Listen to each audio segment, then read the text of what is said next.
Hi everybody, welcome to Let's Cook Together. I am Shelley Walcott. I am the owner of Healthy Solutions Spice Blends, and I'd like to welcome you to my kitchen. And thank you all for joining me today. Let's see who we have out there. Anybody, let's give me a shout, give me a wave. Looking forward to seeing you all today. This is our second show. Hopefully this will go a little better than the last time, with everybody seeing things right side up instead of upside down or sideways.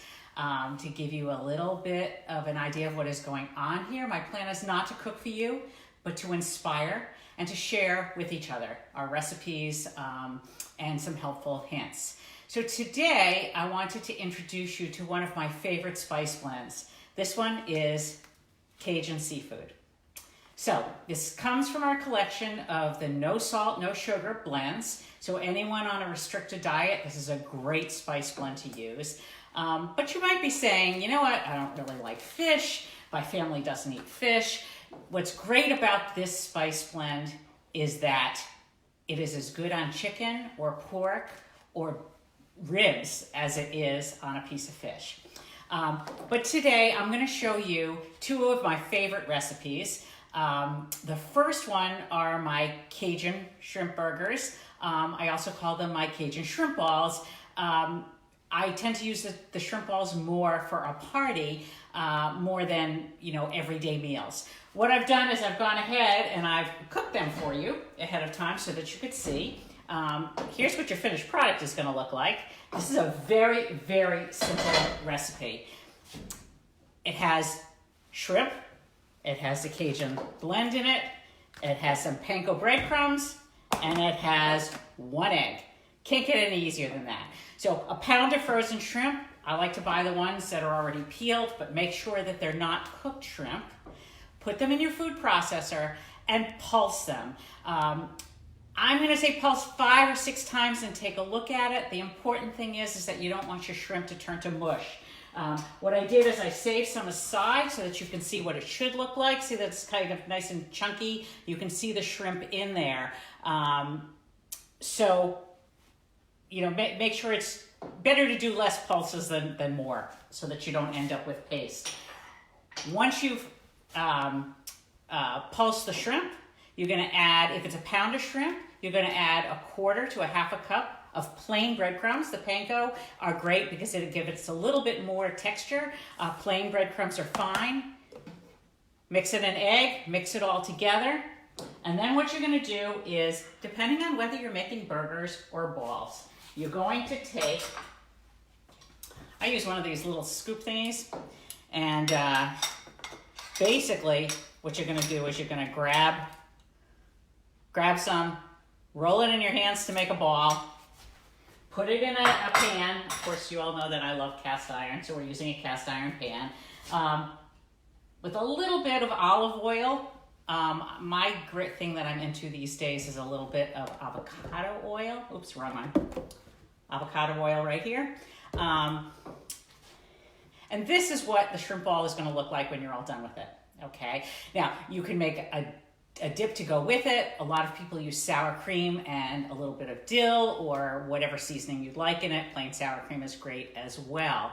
Hi, I see Lily is asking me about cardamom. No, there is no cardamom in this spice blend. The ingredients are onions, garlic, paprika, some hickory smoke flavor, a little bit of canola oil is used for processing so that it doesn't stick, and some salt and pepper. Not salt, I'm sorry, no salt. This is a no salt, no sugar.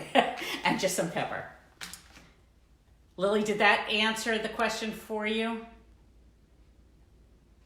Hopefully it did.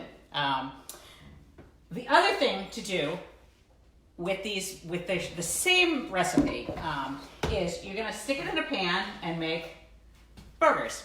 So there's nothing different in this than there is in the shrimp ball. They're exactly the same, just a different way of eating them. I like to put them on little slider rolls. Those potato rolls are amazing. So Lily, I see you're talking about avocado. Yes, you could use canola oil. You can use olive oil. What I like about avocado oil is you can bring the heat to a higher temperature without it burning. But avocado oil is great, or canola or corn oil or any type of oil you want. Actually, I often make them just by spraying the pan with a little bit of Pam or the olive oil spray to save a few calories when I'm actually paying attention to that.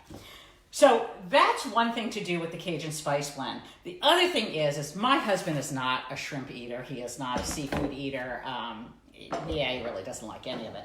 So what I do is I make chicken instead.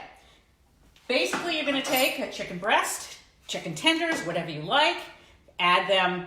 I put a little Cajun seasoning directly on the chicken, throw a little panko breadcrumbs on top, a little more Cajun if you like the heat on top of that. Put it in a 350-degree oven for 20 to 25 minutes, and you are good to go. These are great. They're great on sandwiches. Let's see if I can give you a better look like that. Can you see that a little bit better? Awesome way to make it. This Cajun blend you can use on ribs. If you barbecue your ribs, what I do is I mix it again with a little bit of olive oil. And then I rub it on. I tend to let them sit overnight because I'm too lazy to do it all at once, and then my hands are already dirty, so you can clean them. Do them low and slow in your oven, about 225 degrees for 4 to 6 hours, and then I finish them off on the grill. They add some nice heat and a little bit of, and a lot of flavor, so you'll really like that. What we are doing with our spice blends is we have free downloadable cookbooks on our website. So if you go to spiceblends.com, you can download this recipe and others.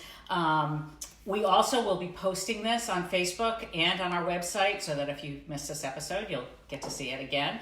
And we hope you'll join us again. We'll be back on Sunday at 9:30 in the morning.